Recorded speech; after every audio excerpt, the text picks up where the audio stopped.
Qual é o momento certo para o desmame, para a interrupção completa da amamentação, mesmo que seja complementar, ali depois que você já introduziu os alimentos e a criança já come outras coisas, porém ainda vai ao seio materno, ainda complementa a alimentação com o leite materno? Isso é uma pergunta muito difícil de ser respondida. Eu tentaria trazer duas variáveis para que essa mãe consiga tomar essa decisão. A primeira delas é se esse aleitamento, esse vínculo através da amamentação está sendo saudável para a mãe e família, né?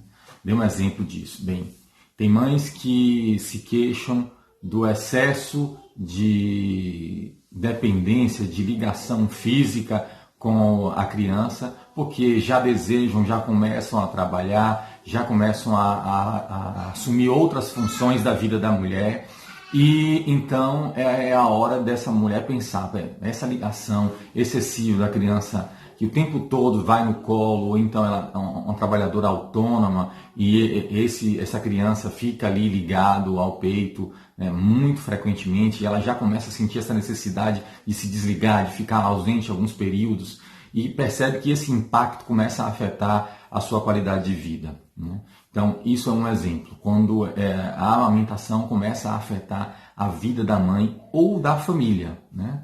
Outro exemplo da família é quando o sono na madrugada, essa criança amamenta durante toda a madrugada, ou vários períodos ao longo da madrugada, a criança acorda e aí todos acordam, acorda mãe, pai, uma criança bem maior, e estou falando aqui de crianças maiores, né, gente? Nada daquele período dos 6 meses de exclusivo, lá, uma criança que já está comendo e está sendo amamentada de maneira complementar.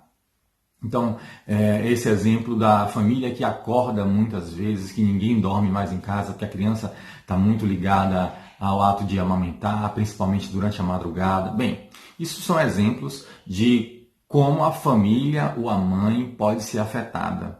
Se já existe um prejuízo para essa família, essa mãe, é preciso pensar se está no momento certo de interromper essa amamentação. Um outro tipo de consequência e que deve ser pensada também são as consequências para a criança, tá? Ao contrário do que a gente imagina, a amamentação não é eternamente bom, não é como água, né? A água é maravilhoso para o ser humano, uma quantidade adequada, mas o excesso de água, né, que é maravilhoso e fundamental para a vida humana, também pode prejudicar, né? Nada em excesso é saudável. E essa amamentação, se torna excessiva, ela pode sim prejudicar a criança. De que maneira, Daniel? Dá um exemplo. Bem, algumas crianças precisam passar pela fase de transição no final da relação de apego, lá nessa fase precoce que os bebês fazem com as mães, né, que é o que a gente chama de nascimento psicológico. É o bebê que antes, na hora do parto, é cortado o cordão umbilical e se distancia fisicamente da sua mãe, mas depois ele se liga através do peito.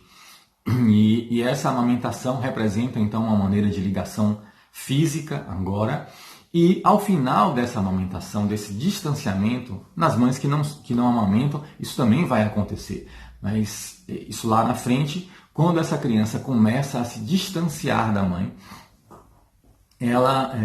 e no final da amamentação, né, dessa amamentação complementar, ela se desliga da mãe. É a hora que essa criança começa a alcançar o mundo. Normalmente coincide ali com a criança que já está andando, que já explora outros espaços, que já vai para o colo de outras pessoas, que já se apega, tem uma relação mais com o pai, com o outro cuidador. Tem uma criança que começa a ter interesse por outras coisas. Então, esse processo é saudável, faz parte do desenvolvimento da criança.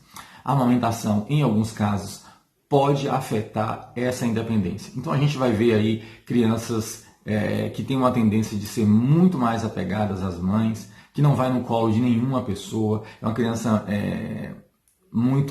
demonstra algumas atitudes de insegurança. Então quando entra no consultório é aquela criança que o pediatra não consegue sequer examinar porque quando vai se distanciar do colo da mãe, não permite, é uma criança que não permite ser tocada, outras pessoas se aproximarem dela. É uma criança que normalmente não tolera a ausência da mãe. Então, se está ali, está brincando com outra criança ou tem um ambiente desconhecido, ela precisa estar vendo a mãe o tempo todo. Isso numa fase precoce, isso é normal, tá? Mas essa criança precisa vencer isso. A criança precisa elaborar a perda da mãe. Ela precisa entender que a mãe pode se distanciar dela e que essa mãe vai voltar e que ela pode contar com o amor da mãe, com o colo da mãe. Então, gente, isso é um exemplo de como essa amamentação pode sim afetar esse processo de nascimento psicológico. Em algumas crianças, esse excesso da amamentação pode dificultar essa fase de transição e essas crianças não alcançarem essa independência psicológica, física. Outro exemplo é a criança que não consegue se alimentar direito, né? Então é o relato lá da mãe: doutor, mas esse menino fica o dia inteiro pendurado no peito. Não come o almoço, ou come pouco e depois vai para o peito. Bem, quando essa amamentação começa a atrapalhar a alimentação da criança, também é um momento para se pensar. Ou seja, eu dei aqui alguns exemplos de como essa amamentação, sim, né, que é maravilhosa, que é muito importante para a saúde da criança, pode afetar a dinâmica familiar, a saúde, o bem-estar da mãe, da família, e também afetar o bem-estar, a saúde e o desenvolvimento da criança. E talvez eu acho que sejam esses dois momentos que você, mãe, precisa parar e pensar: peraí, já está na hora, será que isso aqui não é o momento de eu interromper e começar a tomar atitudes? Em outros vídeos a gente vai falar sobre essas estratégias, mas acho que o primeiro passo é perceber esse momento que é necessário pensar sobre a interrupção da amamentação.